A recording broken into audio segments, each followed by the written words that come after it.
Estamos de volta com a Ação Nacional, que hoje está falando sobre gestão de empresa familiar. Nosso entrevistado é o assessor e consultor empresarial Pádua Teixeira, da PKT Desenvolvimento Empresarial. Bem, Pádua, a gente tem falado bastante aqui, tem citado a questão da sucessão empresarial, mas existe ainda muito temor em torno disto, né? Como deve ocorrer o processo de sucessão, para a gente deixar bem claro para os nossos telespectadores. Olha, o processo de sucessão são várias coisas que o fundador tem que se preocupar. A empresa tem que se preocupar. Primeiro, numa empresa familiar, eu recomendo fazer o acordo de acionistas. Ele é a base de tudo que vai acontecer na empresa, né? Então, nós devemos dedicar um tempo para fazer um acordo de acionistas. Nós precisamos definir um modelo de governança que a empresa vai ter. Dependendo do tamanho da empresa, nós vamos ter que ter um conselho de administração, um conselho de acionistas, né? Eleger um presidente na empresa. Isso depende do tamanho. Tem empresas que, às vezes, o próprio conselho de acionistas é o conselho de administração. Então, cada empresa precisa encontrar o seu modelo, né? Mas é fundamental que ela tenha um modelo de governança, né? Ela tem o seu sistema de gestão financeira, né, bem feito, né, confiável, né, que ela tem um plano de crescimento bem estruturado, a empresa, a gestão da sua dívida também sob controle, existem regras para isso. Certeza. Como escolher, porque às vezes existe uma tendência de escolher o mais velho, existe essa tendência, às vezes não é a pessoa mais capacitada para assumir a sucessão, aí você escolhe não o mais velho, os outros irmãos precisam reconhecê-lo também, né? Imagina o irmão mais velho sendo subordinado do irmão mais novo. Tá na cabeça dele isso. São coisas difíceis. Então, esse processo, quanto mais filhos estiverem envolvidos, ou parentes estiverem envolvidos nesse processo, mais complexo ele é. Ou ainda quando tem dois sócios, né, que a gente pode dizer assim. Esse é o e outro desses dois problema. Sócios tem uma hierarquia. A tem sua os filhos, né? ramificação, Tem os filhos de um e os filhos do outro trabalhando na mesma empresa, que é o que acontece em diversas empresas aqui. Você está tornando mais complexo o processo. Imagina 3 sócios, 4. Como escolher um dos filhos do sócio para ser o presidente? Olha, esse processo, por isso que eu digo, vamos profissionalizar a empresa antes, trabalhar dentro de um modelo de governança, do acordo societário, tornar isso daí já praticado dentro da empresa, aí o processo se torna mais simples, mas ele é sempre muito difícil. Muito difícil. Quando chega num nível desse, é mais fácil aí as empresas familiares levarem em conta e estabelecer parcerias? Tipo, vender uma parte da empresa para acionistas, chegar a um ponto de vender 51% das ações para que os acionistas tomem conta da empresa e a empresa comece a gerir melhor? É melhor isso? Não é? É o caminho? Olha, eu acho que quanto mais coisas você colocar nesse momento, mais atores, mais complexo fica o processo, né? Tem muitas empresas que eu vou visitar, a gente faz esse trabalho constantemente, o fundador fala, poxa, Pádua, o que eu vou fazer? Acho que é melhor vender a empresa, porque o processo está muito difícil, porque os meus filhos nunca vão se entender. Chega nesse ponto. Chega nesse ponto. E se eu tivesse que dar uma recomendação, colocar sócios nesse momento, vai piorar a situação. Se realmente não se chega num consenso, o melhor mesmo é vender a empresa. Com dor no coração, mas é o melhor para a família, porque se não for feito bem esse processo, a família vai perder tudo. Se o processo sucessório não for bem feito, passa 2, 3 anos, a empresa vai quebrar. Então, veja, quando a gente sente que o processo ele não vai ter o sucesso que precisa, a melhor solução é vender a empresa mesmo, infelizmente. Agora, indo por esse caminho, qual é a vantagem de um processo de fusão? Então, vamos dizer assim. Olha, é que nem um casamento, né? Você é casado, Sim. Como é que você fez a escolha da sua esposa? Porque você criou uma afinidade, né? Bateu o santo, que a gente fala, né? Bateu o santo, né? O santo bate com o meu. Então, tem uma série de características, por isso que você escolheu casar com a sua esposa, né? Na empresa é a mesma coisa. Não tem diferença nenhuma. Quando você faz fusão de duas empresas, os donos precisam ter afinidade, a empresa precisa ter identidades parecidas, né?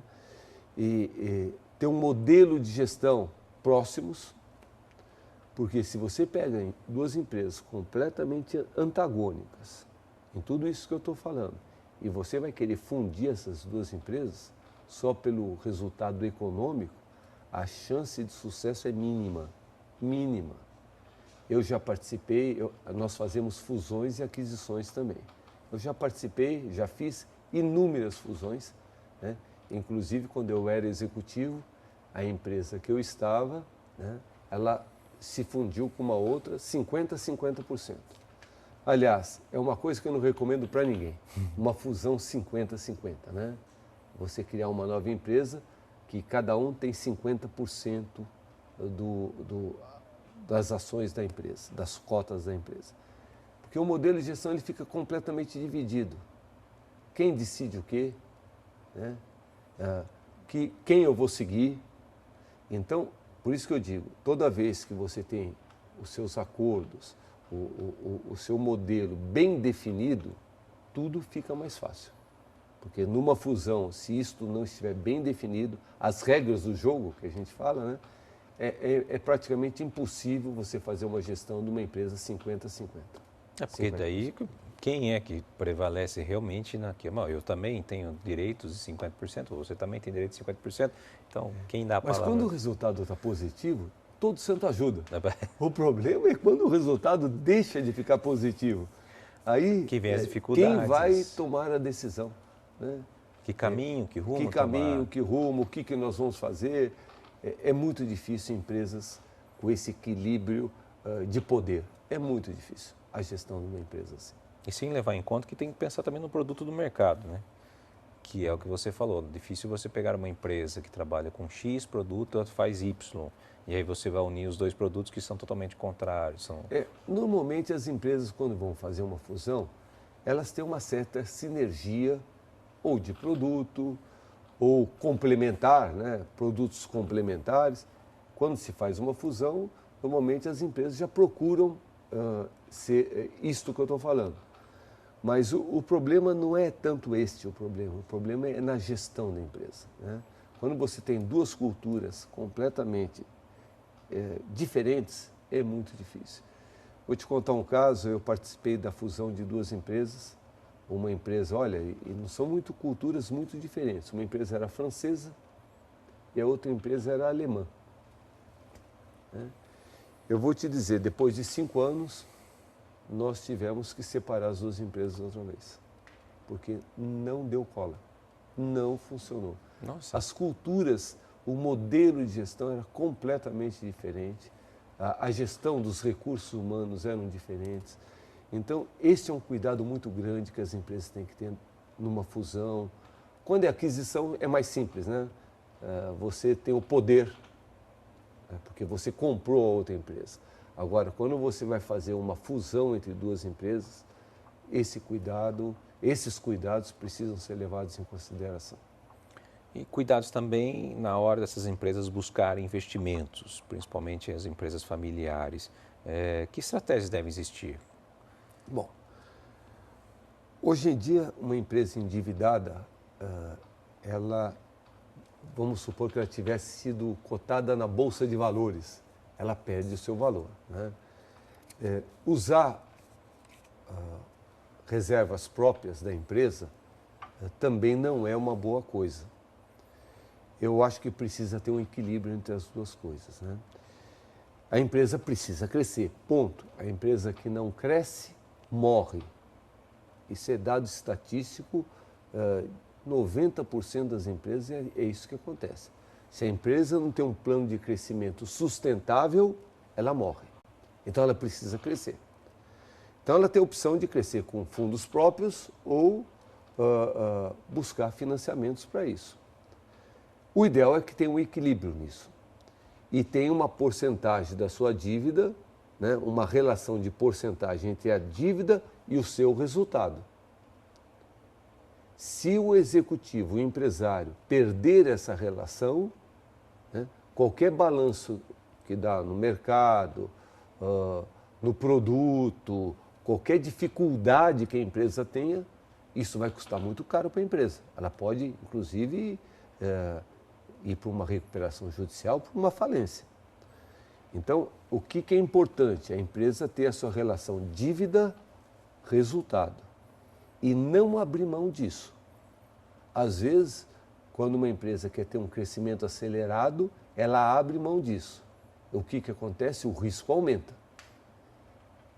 Se ele aumentar muito, pode passar da fronteira e dar o resultado negativo que eu estou falando para você.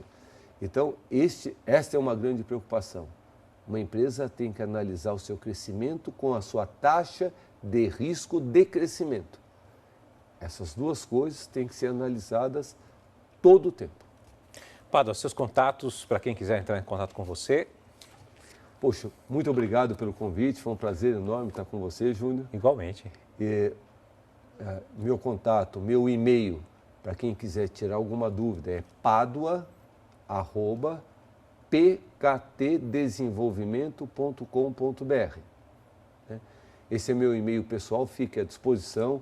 Se alguém tiver alguma dúvida, algum esclarecimento ou quiser fazer algum contato, estou à disposição. E muito obrigado pelo convite. Até a próxima semana, se Deus quiser. Até lá.